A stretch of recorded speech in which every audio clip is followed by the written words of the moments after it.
Without any further ado, here's Ben Darnell. Thank you, Terry. As you said, my name is Ben Darnell, and I'm the co-founder and CTO of Cockroach Labs. I'll be talking to you today about things we've learned while developing CockroachDB, which is a new database that we're developing that's currently in the works, and it's all open source and written in Go. So today I'm going to start by giving you a little more background, tell you what we're aiming to do with CockroachDB, and why we started out writing our database in Go. And then I'll go through some of the areas that we found especially interesting or challenging to develop in, and some of the lessons that we've learned while dealing with the issues that come up in these areas. So I'll talk about garbage collection, especially. That's a very big concern in Go when you're building something as performance critical as a database. Talk about Go routines and concurrency and synchronization. Also about CGO and managing those kinds of dependencies, and then some gotchas about Go's support for static binaries that we've run into. So first of all, what is CockroachDB? It's a new distributed SQL database that currently in development. It's scalable, horizontally scalable across any number of nodes. It can survive failures of machines or even entire data centers, and it's strongly consistent even while these failures are happening. So you have full transactional support in your SQL, and everything stays consistent no matter what happens. It's all open source under the Apache license, and obviously it's written in Go. We're far from the largest Go project out there, but we're fairly big. Just to give you a sense of how big the project is, why you should listen to us about when we talk about what it's like building a large Go application. The project's been around for a little over 2 years now. The first commit was back in February of 2014, and we've had over 10,000 commits from 93 contributors, and currently we're around in the neighborhood of 182,000 lines of code when you subtract out the generated files, which in our case are mostly protocol buffers. So the one question that we get asked a lot is why we're building in Go. This is not an obvious choice if you're building a database. This is something that a lot of people see as the domain of a non-garbage collected language, because you need a lot more control over memory management. But we decided to go with Go, and we've been really pretty happy with that decision. So when we were starting the project 2 years ago, we really didn't want to stray too far out of the mainstream in terms of programming languages we were using. Our top contenders at the time were C++ and Java, and then Go. And we were also interested in Go and Rust, which were the kind of the new up-and-coming systems languages at that time. And to sort of run down the choices in a little more detail, C++ was really our default choice going in. It was a language that the founding team had used through most of our careers. We knew it pretty well. We liked it better than most people, really. So this would have been a very comfortable choice for us. We know that C++ gives you very good performance. You can get as close to the metal as you need to, and you don't have to deal with garbage collection or worry about any sort of uncertainty in performance in that sense. On the other hand, when you're dealing with manual memory management and having raw pointers and things like that, it's very easy to make mistakes that can have very severe consequences. You can mess up pointer management, and you end up writing into data that's already been freed, and you've just completely ruined the state of the program, and you have really no sane way to recover from that. And also, the founding team, we'd all had a lot of experience working in C++ at Google. Google has very good infrastructure for working with C++, distributed build servers, compilation caching, and things like that. And Google also has a large volume of sort of coherently written code that all fits together very well. Going out into the outside world, we'd be starting from scratch, needing to make a lot of choices about libraries and finding pieces that fit together. In terms like, do we use Boost? Do we not use Boost? Do we use exceptions or not? things like that. All these things, have implications in terms of what libraries are available to you, and so it was just a very daunting prospect to try and get started up with C++ as a new project, and so that's what led us look for alternatives. We also considered Java. This is another very widely used language, even in a lot of competing distributed databases like HBase and Cassandra. This wasn't really a possibility that really excited us. One thing about Java that would have been a pro for a lot of people, was kind of a con for us, was the widespread use of IDEs and the atrophy of any sort of other mode of operation with Java. This was something that, again, a lot of people like this. We had tried using Java IDEs and didn't really take to them. So this would have been a drawback from our perspective. And then the other big problem with Java, of course, is performance, especially around the garbage collector.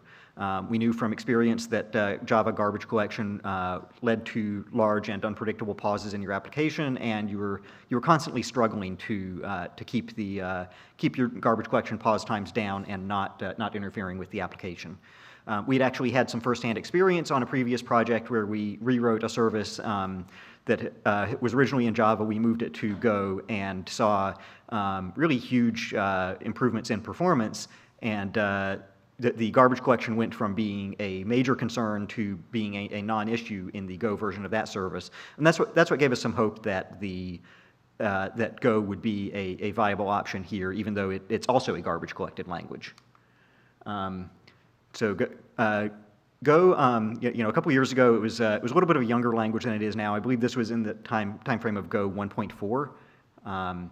This was so Go had been production ready for a couple of years at this point. Had been nominally production ready for a couple of years at this point, and it was still kind of making its way out into mainstream usage. So it was kind of a young and an untested language at that point, but it was growing in popularity, and it had a lot of appealing aspects, especially in that it was a very simple language, very easy to learn, and it had a lot of the kind of googly design aspects to it that we found appealing based on our backgrounds. But again, our major concern with Go going into this project was the potential of performance issues related to the garbage collector. Finally, we briefly considered Rust. Rust is an even younger language than Go. It's very exciting in terms of some of the things that it can do to give you the memory safety without any runtime overhead, no garbage collector or anything like that. And it also has some nice features for managing concurrency and making sure that you do things in a safe way when you're sharing memory. But it's also a much more complex language. If Go gets compared a lot to C, Rust is much more in the C++ vein of including a huge number of features that can be very complex to work with. And so the fact that the language was young, I think Rust was definitely not ready for us to use it in 2014. If we were making this decision again today, then maybe the outcome would have been different. But at the time, definitely Rust was just not ready for us to adopt as our main programming language. So, as I said before, the biggest concern that we had about Go, both when we were making the choice originally 2 years ago, and then as we've confirmed over the ensuing 2 years of development, is garbage collection. Garbage collection makes it very easy to write applications, but it can impose some performance penalties that are difficult to predict and manage sometimes, and in particular, it causes your application to just pause from time to time. And so, if GC pauses were the reason that basically disqualified Java from consideration for us, why would we even consider a language like Go that is also garbage collected? Well, the real reason is that we think Go gives you some better tools to manage the allocations that your program is doing, and you can reduce the impact of garbage collection in a way that that is not really possible to manage explicitly in Java. In some cases in Java, the JVM can, and the JIT can do enough analysis of your program to make some of these same optimizations that we're doing by hand in Go, but we found that the JVM is not smart enough to make these kinds of optimizations reliably enough that you can just write in Java and not have to make these kinds of manual tweaks. So in particular, the kinds of manual tweaks that I'm talking about are the ability to make better use of the stack and sort of control what actually makes it out onto the garbage collected heap, and to be able to combine multiple allocations into one. So to give you an example of that, again, the goal here is to minimize the number of allocations, because the cost of the GC is roughly proportional to the number of allocations that you're doing and not the total amount of garbage collected memory. And so that means that if you are using multiple objects at the same time, then for the same duration, then you can allocate them all together and not have to allocate them separately and have them be separately tracked by the garbage collector. And so this is a real example from the Cockroach code. We have a type put buffer, which is a struct that contains 2 MVCC metadata objects and 1 TXN meta object. These are some objects that we use in the course of our MVCC subsystem when we're writing values to the underlying storage engine. These values are according to the So these values could have been on the heap if the Go compiler was a little bit smarter. It turns out that the compiler's escape analysis does decide that these values need to go on the heap. They can't be allowed to live on the stack, even though they are used only within a single function call. And so since we have to put these values on the heap, we batch them up into one struct to make this one allocation instead of 3. And then the second optimization that we often use along with this is sync.pool.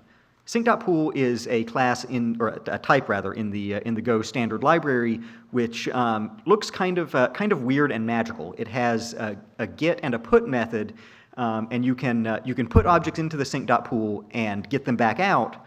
But there's no guarantee that any object you put in will ever get back. And so this is it's kind of a weird thing to get your head around, but what it's for is for essentially being a specialized free list for frequently reused objects. And so this is a way of taking a little bit of memory management control away from the garbage collector, putting it in the hands of your application. As with all manual memory management, you can get it wrong. And in particular, in this case, this can lead to the same kinds of bugs that you could get in C with using memory after it's been freed. So it's something that you have to be careful about. You don't want to use it all over the place, also because it's kind of verbose. But in places where profiling reveals that you're doing a lot of allocations of the same kinds of objects that are not actually long-lived, you can use sync.pool to speed this up. So here's an example of using it with the same type that I just defined. So you have to define a sync.pool object here and give it a new function, which is a factory for whatever object you're going to put in there, which in this case just allocates an empty put buffer. In some cases you can do more in this, but most of the times that we use a sync.pool, this is all that's in the factory function. And then to use it, it doesn't. The interface is all defined in terms of the Go empty interface type, and so anywhere you use it, you have to cast it. And so we usually use a little helper method to do that. And then at the end, when you're done with the object, you release it back into the pool. This pattern here, where we do *b equals put buffer, this is a simple way of zeroing out the object so that the next person who reuses it doesn't get our dirty data to start out. Every caller always gets a brand new empty object. And so that's usually a good practice to follow if you're using sync.pool, although again, there are occasionally reasons why you may want to leave a non-empty value in there if those values could be useful for the future reuser of this object. But that's not a case that comes up very often, and I don't think we have any examples of that actually happening. So what does this look like in the application code? So you allocate a put buffer somewhere you call new put buffer, which gets a put buffer from the pool, and then you can use it. Here we pass it into this MVCC put internal method, and then once this is done, then we release it. This is as a side note, we could have put a defer buff.release right after the call to new put buffer, but we found, again, because this happens in performance critical code, that using defer is actually measurably slower than just doing the call on its own. And so in places that are performance critical, we manually release the object. And you'll notice that it comes before we actually do anything with the error here. So right after this line of code, we have another check to say if error is not equal to nil, then do whatever we're going to do with that error.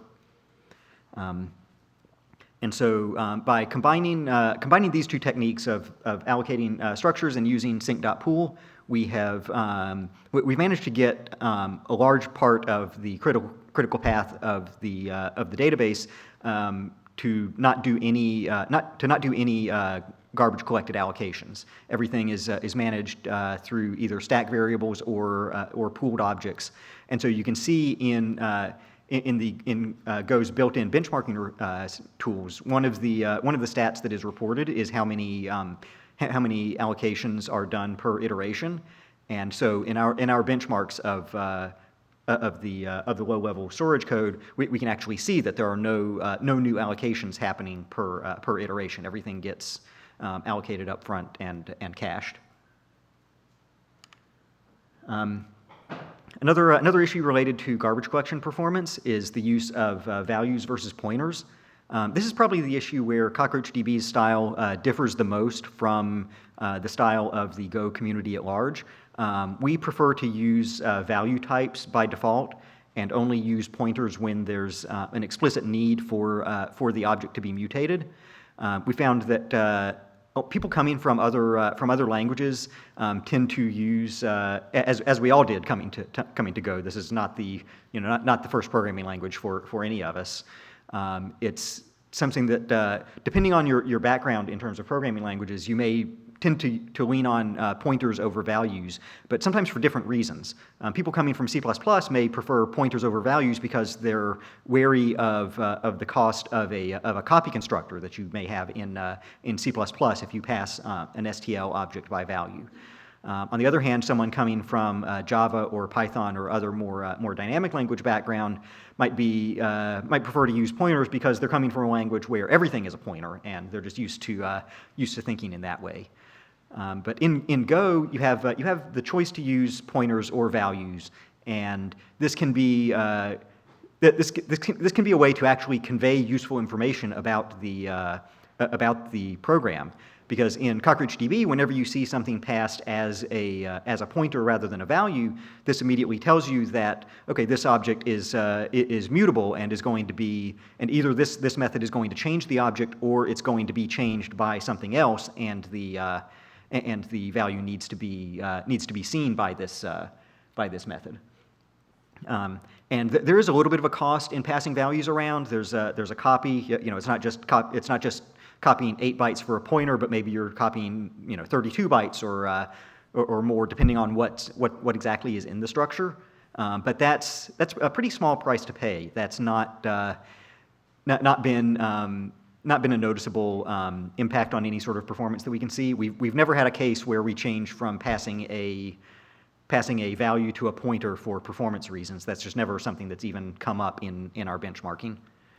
One thing you do have to watch out for, though, is that if the struct you're passing by value contains internal pointers or even types that are implicitly pointer-based, like slices or maps, those will not be duplicated. The new values that you're copying will still be pointing into the same underlying map or slice, and so that is something that can trip you up sometimes, because you may look like you're getting your own copy of a value, but it's actually the important parts of that value are held in a pointer that's still going to be shared with the previous copy.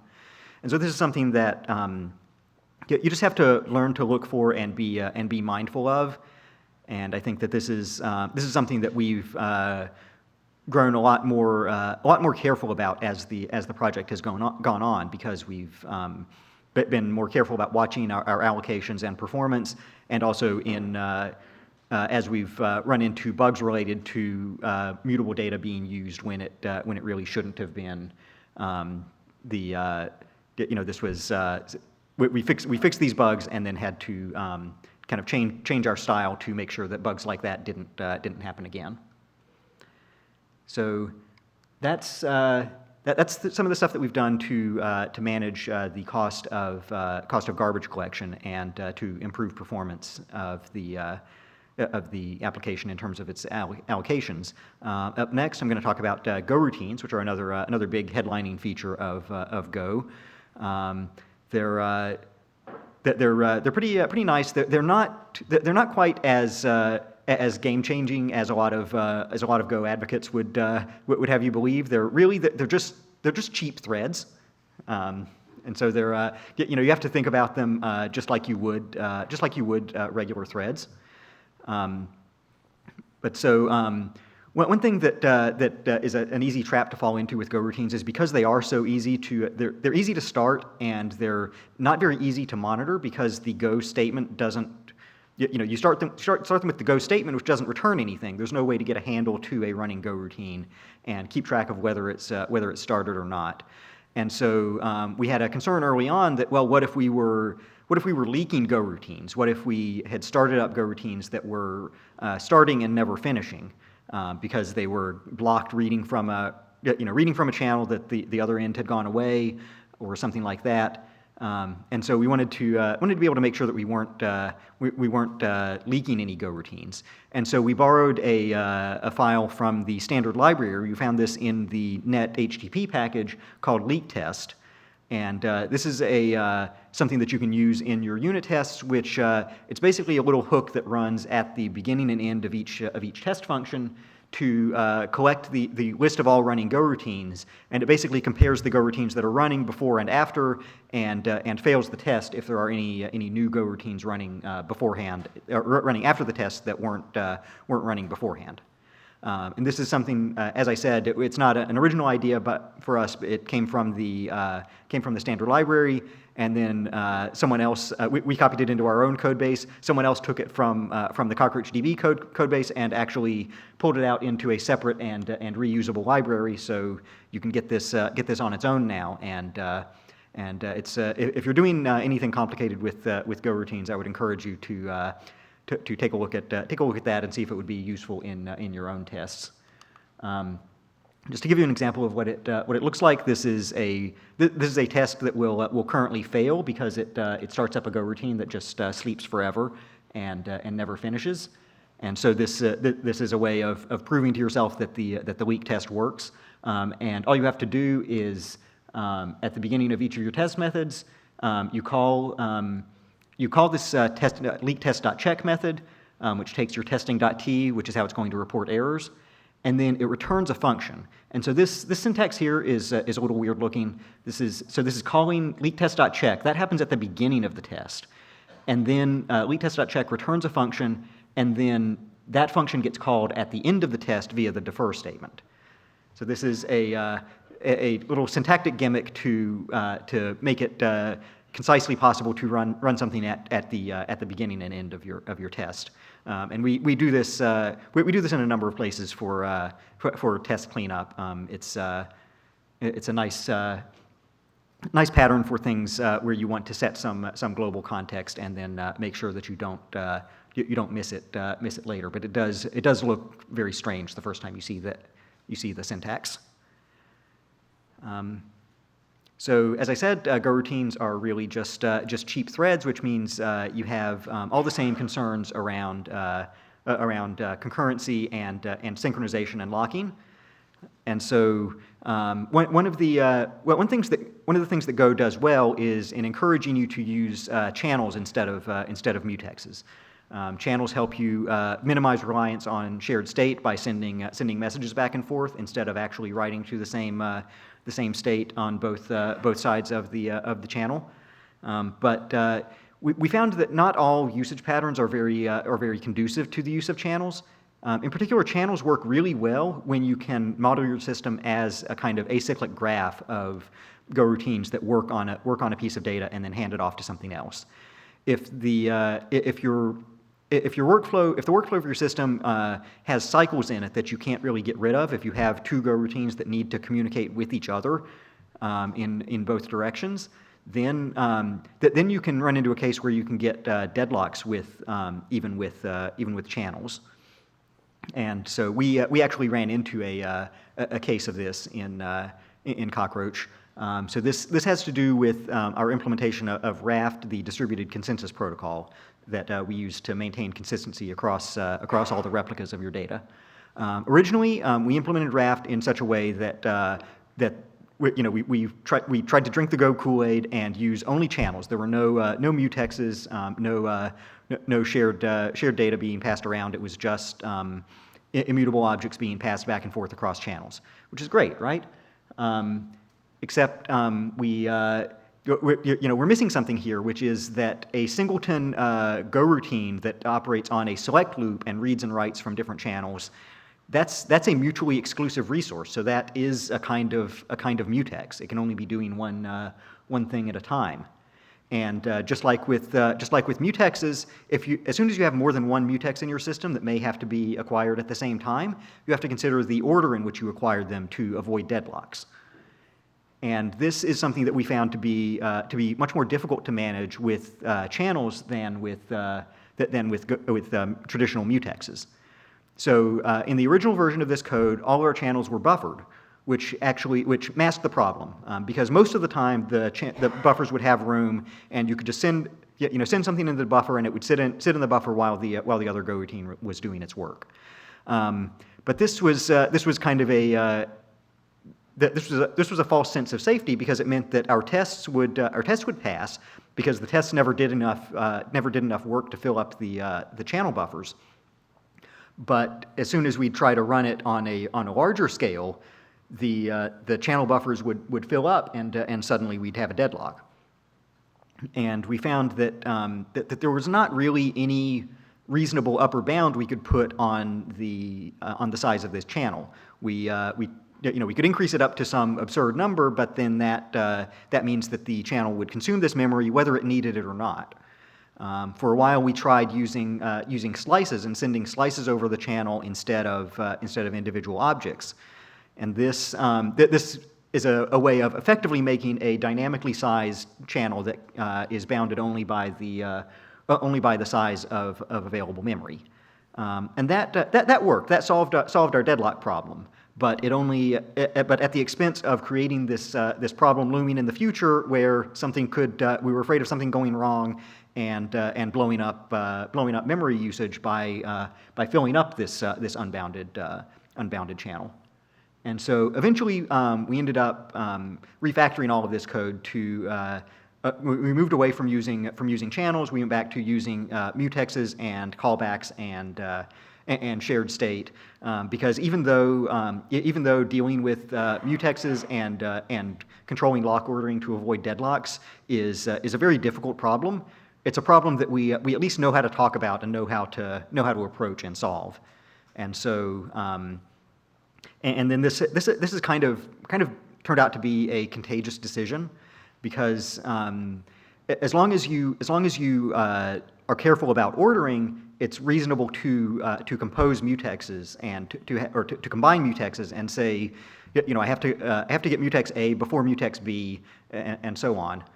If you have channels, then it's difficult to even talk about the relationship between things. We used to have these big block comments that say that this mutex should never be held from such and such Go routine, and things like that. And it was something that was just really kind of unwieldy to get around and enforce. And so actually we've over time we've probably been moving more away from channels and towards mutexes than the other way around. We have no intention of completely moving away from channels, because when they do fit the problem, they're great, and they're very and they're kind of indispensable in Go because of their unique usage in the select statement, which is pretty important. But they're they're not quite a panacea for concurrency issues, and so sometimes sometimes going back to mutex is the way to go. So up next, we use a lot of we use one big C library in our system, which is RocksDB.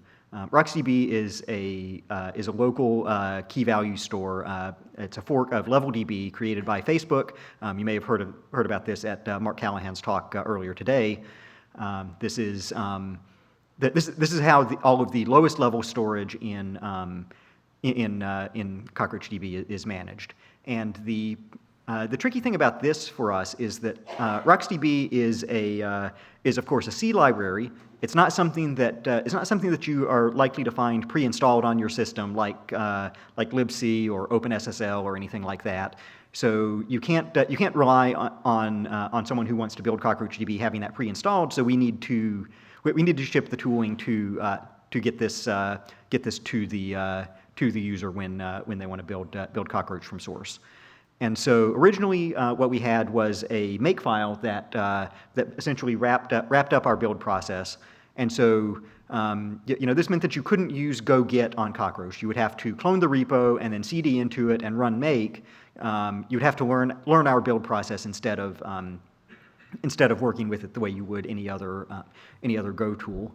And we found that there were a lot of compatibility problems with various other Go tools. In particular, Guru, or at the time Oracle, didn't support the way in which we were building our C dependencies, and it was tricky to version things. We ended up having to just manually make clean all the time, because there were times when when make's dependency checking would just get confused and not rebuild things that needed to be built.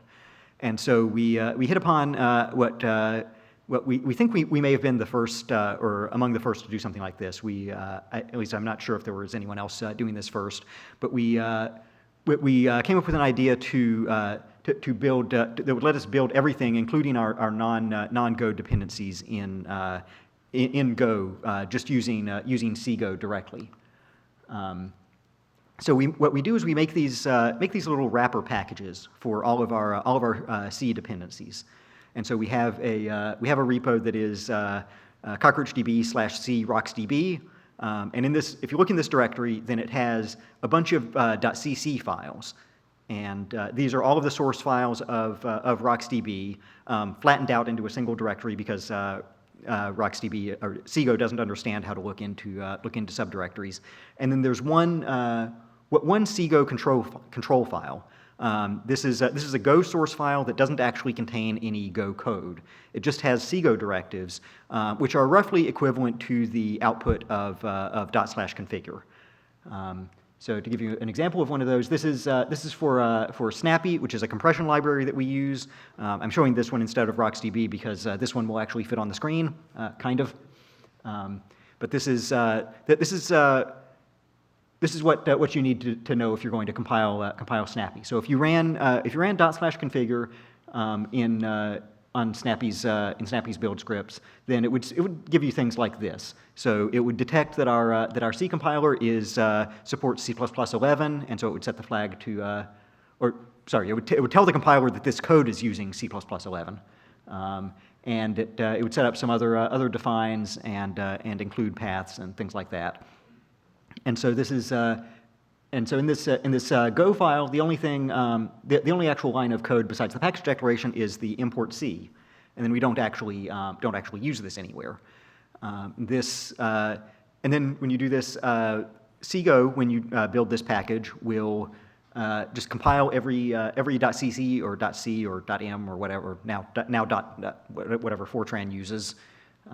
It'll just compile everything in that directory, link it up into a package that you can then depend on in your other Go code. And so this is really nice. This fixed the problems we were seeing with Go Oracle or Guru.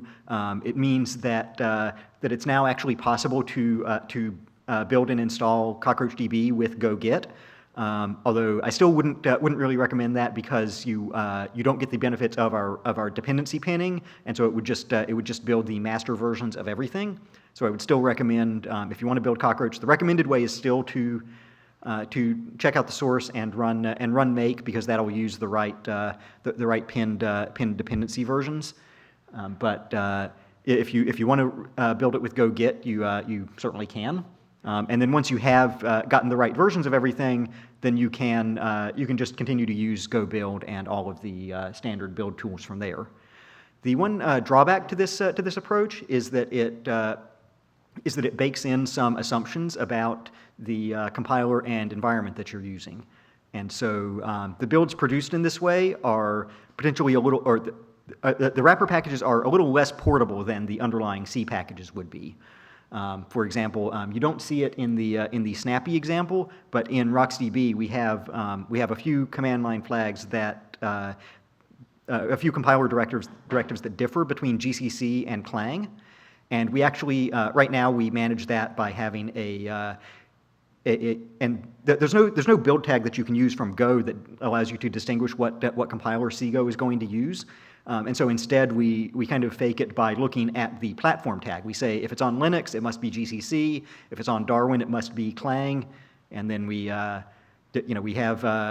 we don't have full coverage for the BSD variants, but we have a couple of those in there as well. But so this is something that is a little less than ideal here. It means that you're kind of managing other people's build processes by hand. But for the things that we use it for, it's worked out pretty well for us. Another note about CGO is we've learned some lessons about performance and CGO. C is not surprisingly normally faster than Go. So once you're in C, you don't have to deal with the garbage collector, and it's usually faster because of that. But crossing the boundary between C and Go has a cost. It's not a huge cost. We actually measured it at 200 nanoseconds, and that sounds really small. But it turns out that a modern CPU can do quite a bit in 200 nanoseconds, and so we found that we were spending 200 nanoseconds of CGO overhead to make a function call into C that would only take 50 nanoseconds. And so we were able to make pretty sizable performance gains by moving that work from C into Go. And this refactoring actually led to more work being done overall, because we ended up batching things up. We ended up doing more work on the Go side to build up a batch of work to pass over to C++, so that we could amortize the cost of context switching like that, and then the C++ side has to unpack that batch and process it again. And so there's some wasted work here, but because it avoids the overhead of crossing the boundary, it turned out to be worthwhile. And this is this overhead, in case you're curious, mainly comes from the fact that any CGO call needs to interact with the Go routine scheduler, because the Go runtime needs to know when system calls are made, and it just assumes that any CGO call may make system calls without warning. And so if we could somehow mark a particular CGO function call as if we could guarantee that it wouldn't make any system calls, then that could be a way for us to cut down on the cost of going back and forth across the boundary, and then we could go back to doing things to doing this particular function call in C++ again. Finally, one of the things that is probably one of the first things that people always learn about Go. It's something that I bet anyone in this room, whether you've written a line of Go or not, you probably know that Go is good at producing static binaries. You don't need to ship a runtime library along with it. It's just one executable, and you're good to go. Turns out that's not entirely true. It's mostly true. The problem is that on Linux, in glibc, that there are certain features that effectively require dynamic linking. You can, and in fact, if you can try to force the linker to link glibc statically, and glibc will basically fight against you, and at runtime it will dynamically open another copy of itself. Because it really wants to use dynamic linking for these features for whatever reason. And I'm not sure of the entire history here. This seems like kind of a misguided feature from my perspective. I'm sure there were good historical reasons for it at the time. But this includes things that you don't really think of as being a GCC or a glibc feature, like some of the options you can set in etc resolve.conf. And so this means that and so one of the things we tried when we saw that we ran LDD on our binary, saw that it was dynamically linking glibc, and we saw that it was, we saw that this was dynamically linked. We wanted to get rid of that, and then we found that the glibc had this property. So like, okay, well we'll use a different libc. We tried with a library called Musl, M-U-S-L, which is an alternative libc implementation. And that library has no problems with being statically linked, and so we were able to build that static binary and ship it. And then the first person who tried it said that it's not working for me, and its DNS resolution is failing because it's not recognizing this option that I have in my resolve.conf. And so. Then we ripped all of that back out, and now we're back to just building binaries in the default way that are dynamically linked to glibc, and mostly this works just fine. Until pretty recently, nearly all Linux systems use glibc as their libc implementation, and glibc has been very good about backwards compatibility for many years, and so it was perfectly safe to take a binary built on one machine and ship it off to another machine, and it would just work. In fact, this is how the Go compiler itself is distributed. It links dynamically against glibc, and it's on Linux, and it'll work on the vast majority of Linux systems out there.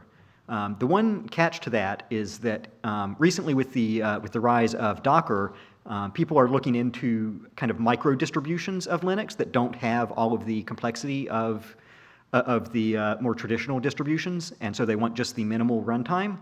And so sometimes you'll see a distribution, in particular Alpine Linux is popular with Docker images, and that distribution uses Musl as its libc. It doesn't have glibc present at all, and so you can't take our pre-built CockroachDB binary or the Go compiler for that matter and run it on Alpine Linux. You can build both of those things from source on an Alpine Linux system and it'll work, but you can't use the pre-published binaries there. And so this is there's just a trade-off between making a binary that truly has no dependencies versus one that will work the way that the system administrator will expect. And for now, at least, we think that points in the direction of just using glibc dynamically, and and then if someone wants to run it on an Alpine distribution, then they'll just have to build it separately. But this is something that I think is kind of currently in a little bit of flux right now. So For now, I would say don't. It would be kind of a waste of your time to try and build completely static binaries that don't depend on glibc. But who knows? Maybe in the future that'll change. But another thing we've come across that also implies a dependence between the binary and its environment is actually the time zone database.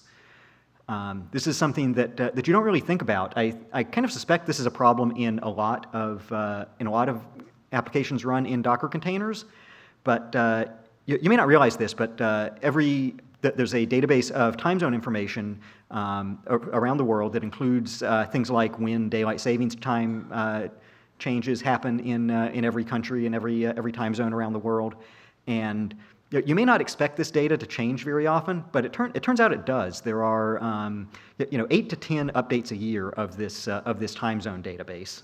And so if your application deals with time, and as a SQL database, we end up having to deal with just about everything, including time.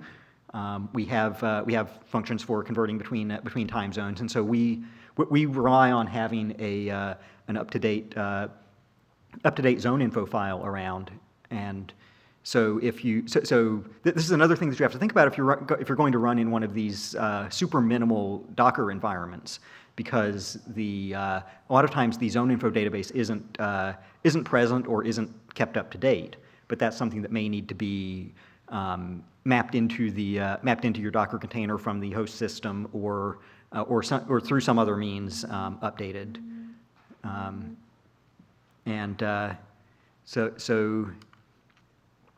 So anyway, that's this concludes the lessons we've learned in developing Cockroach in Go. Now I just want to give you a brief summary of Cockroach as a project, where we currently stand. If you've gotten interested in it and you want to go check it out, we're currently in beta. It's definitely not production ready. We will try not to eat your data if you use it, but at this point we're not quite ready to make any guarantees. But if you want to start developing and testing with it, it's ready to go. It's, as I said at the beginning of the talk, it's a SQL database. We implement the Postgres network protocol, and so you can use it from any language or environment that has a Postgres client driver, which is basically everything. And so it's pretty easy to get started with. In particular, also just yesterday we released an integration package that makes it possible to use CockroachDB with the SQL Alchemy ORM in Python. So if you want kind of a more full stack environment to play with, that's something you can check out. Our near-term roadmap for CockroachDB is we're working on primarily on stability and performance right now, and that's going to continue until it gets to the level of quality that we want it to be. And we're also working on distributed SQL processing and joins. Joins are probably the biggest SQL feature that we don't support, that we know is important and is coming soon. So if you want to get in touch with us, we do all our development on GitHub. We have a Gitter channel where we can communicate in real time. We also have a mailing list, which I didn't add to this slide, but it's there on the website. CockroachLabs.com, Twitter CockroachDB, and thank you very much. I'll be happy to take questions at this time.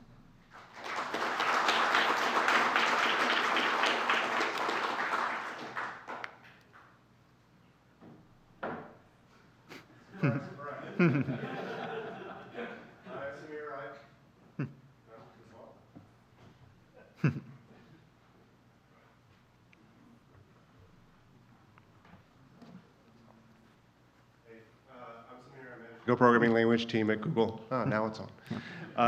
This is a really great talk, and I really appreciate the detailed explanation of the issues you run into and what you've done to fix them. I took a bunch of notes because this is roughly a to-do list for people on my team. I just had a few specific comments. I don't actually have any questions. So if anyone has actual questions, please ask first. And I have just some comments on some of the things you brought up in your slides. All right. A few notes about some of the patterns. So you mentioned using sync.pool and the allocating buffer and releasing. One small idiom that even helps make that a little slightly safer is instead of you saying buff.release to release a pointer, you still got a non-nil pointer there. If you change it to a function that say release ampersand buff, then you nil it out, and so that gives you a little bit stronger guarantees that you don't have a use after free bug. So we do use this, for example, in our RPC client within Google. You mentioned the leak test and setting it up in each test. There are some features coming out in Go 1.7's testing package that make extracting common setup and teardown for tests quite a bit simpler. So you can actually generate test cases on the fly within your test. And so then you use common setup and teardown just in that loop. So that may simplify your testing a little further. Yeah, we actually have a script to automatically make sure that all of our tests have that line in them. Sure, yeah. Some of those features just help in creating table-driven, data-driven tests, Yep. make it a little bit cleaner and make the results, make them a little more robust as well. Mhm. And finally, I think the most interesting bit for me was the issues with channels versus mutexes. We certainly encountered some of the same issues in building production software within Google with Go. And I think our rule of thumb now is if all you need is a mutex to synchronize access to shared state, use a mutex. But as soon as you start reaching for a condition variable, you should really be thinking about selects and channels because it's usually a much cleaner way, and you find yourself re-architecting your software in a way that, your conditions you now think about selecting on multiple events, and it turns out to be usually easier to reason about and work with. But simple synchronization, I think a mutex is a great thing to use. The one downside of using a pure mutex is that, as you said, you can't select, which means you can't decide to stop waiting for the mutex to become available. So if it really is a contended thing, then there's no way to say, never mind, I don't want that anymore. There again, you probably want to select. Yep. Yeah. And I'll talk to you offline about some new stuff we're working on that might be interesting. Great. Thanks a lot.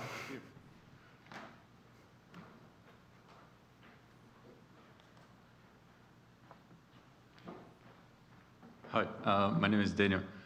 Can you make some comments about D4 and package management? About what in package management? The like which implementation you're using? If you're using, for example, GDAP,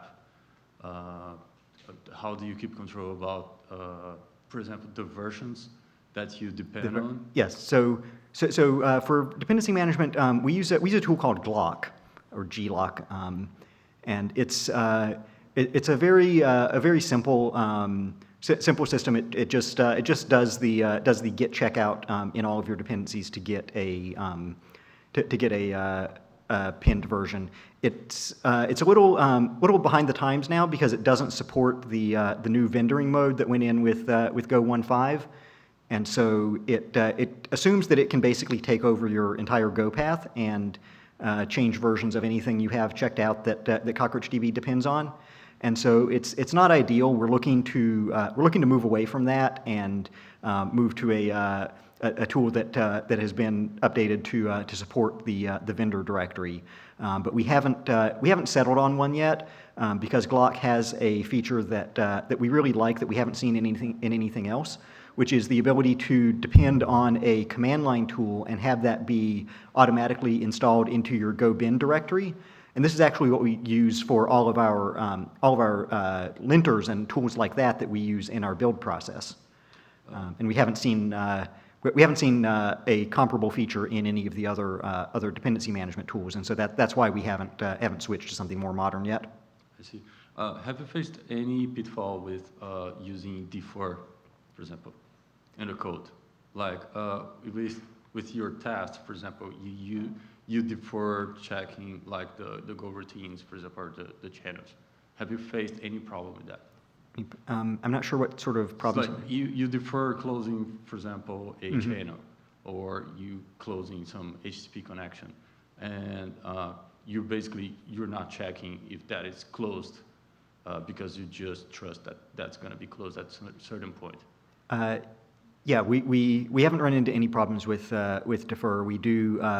We like to use, especially with mutexes, we like to defer our unlock statement to make sure that it will, or our unlock call to make sure that it will always happen. We've not run into any problems where that doesn't really work. Although sometimes we have to introduce new function scopes in order to get the defer to run at the time we want. Because one mistake that we made a number of times early on in development when we were still new to Go is that we would put a defer call in a loop, and that doesn't run at the end of the loop; it runs at the end of the function. And so that was a mistake that we made early on. But no, we haven't had any problems with it other than that. Right. Thank you.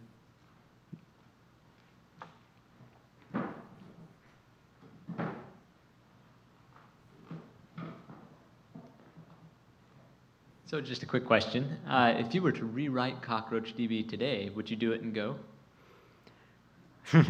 That's kind of a loaded question. As I said at the beginning, I'm not able to answer that very confidently. I think we would definitely give Rust a serious look if we were starting over today. I don't know which way the decision would go. I think that in my own experience with Rust, it's been at least in the very little amount of Rust code that I've written has involved a lot of painful compiler fighting, and so I'm not sure whether that would be a net win. Although it does have a lot of really nice properties in terms of ensuring memory safety and concurrency safety that I think would be very valuable and maybe worth wrestling with the compiler a little more. So I don't know.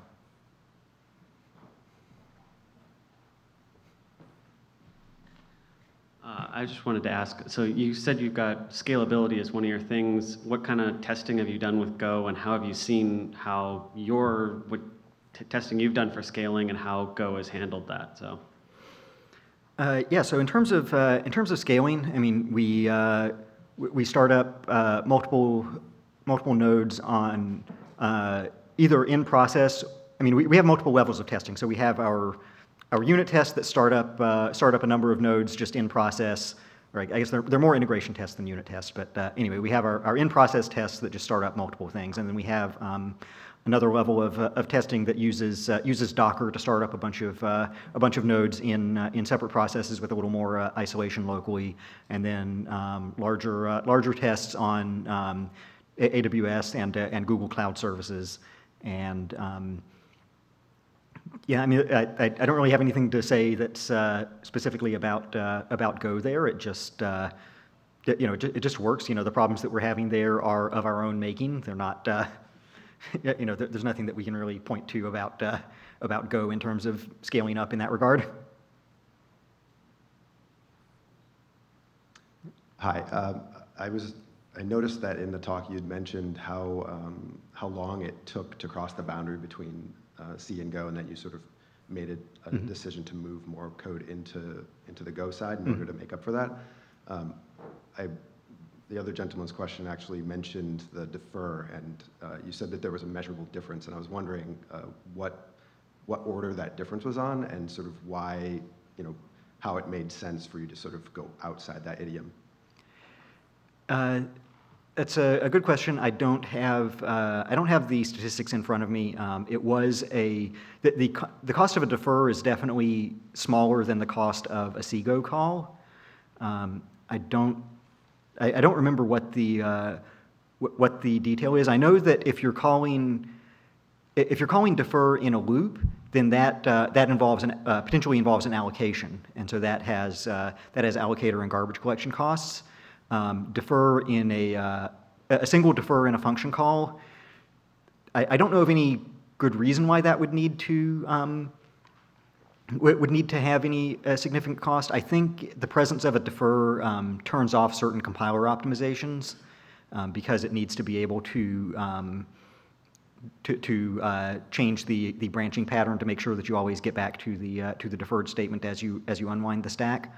But I don't know the details. It was enough to show up in this benchmark, but it was we gained almost 20% on one of our benchmarks with by getting rid of the unnecessary CGO calls.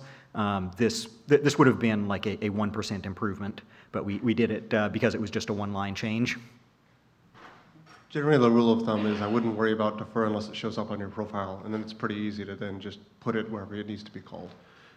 So there is a small cost, as you say, because it needs to run on certain code paths, and in particular, if there's a defer with a recover from a panic, it needs to be put in the appropriate places for the stack unwinding. But I can't speak to the specific implementations. That I can certainly put you in touch with the right people, but run the CPU or profiler, and that'll tell you if it's showing up as an issue.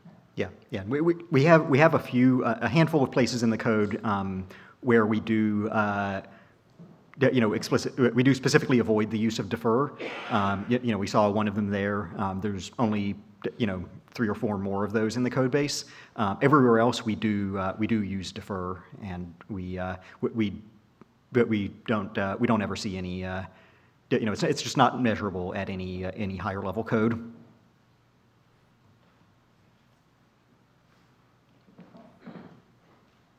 Just curious, have you guys ever thought about kind of trying to apply the Jepsen test to your system, see what comes out? Yes, we have, and we have a blog post about that. So if you go to cockroachlabs.com, click on the blog. There's a post from a couple of months ago about the testing that we've done, and it's difficult to we found. We found some issues that have since been fixed.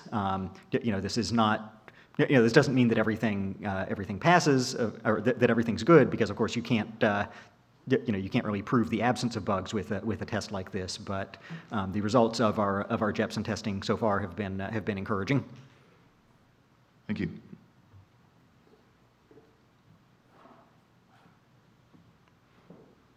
All right, thank you very much, Ben. Thank you.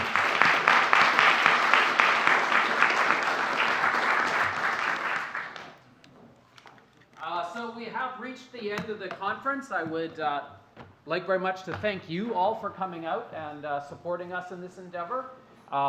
We are planning to do the conference again next year, so I hope I'll have the opportunity to see you then. And I just wanted to close up by thanking our conference sponsors, without whom this would not be possible. So those are Google, AppNexus, the K Family Foundation, Facebook, and Backtrace.io. So have a good evening in New York, a good rest of the week, and we'll hope to see you next year. Thank you.